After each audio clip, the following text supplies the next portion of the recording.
Ito po mga idol, XRM 125. Yan po. Ay gumana ang starter at signal light mga idol. Yan po. Binaklas ko na po ang mga cover. Yan, bagong bulb, pinalitan po ng bulb at saka flasher. Ganun pa rin po. Yan, kaya po dinala dito sa atin. Yan po. Ito po talaga ang kadalasang issue ng XRM, nababasa at na grounded. Yan po, sunog po ang kanyang switch. Ito po ang ating papalitan. At ng kanyang starter mga idol, yan po. Tumutunog lang. Yan po.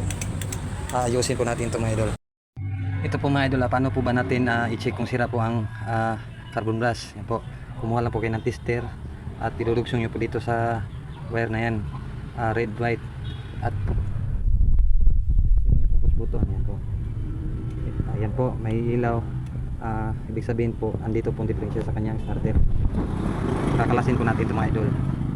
Yan. Kung wala po kayong tester, pwede naman pong gumawa kayo ng DIY.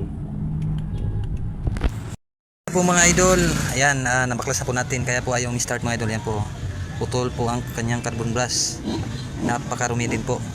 Yan, yun lang po mag check mga idol. Okay pa ang relay, tapos hindi umikot ang starter, carbon brush na po yun kagad po. Ito na po mga idol, napalitan na rin natin ng handle switch. Subukan na natin signal light. Ayun, mana na po. At naibalik na rin po natin ng starter, napalitan natin ng carbon brush. Start natin. Ayun. Sana all. Babalik na po natin ang cover. Ayan, sana po may natutunan po kayo sa ating konting tutorial mga idol. Ganun lang po mag troubleshoot mga idol sa wiring.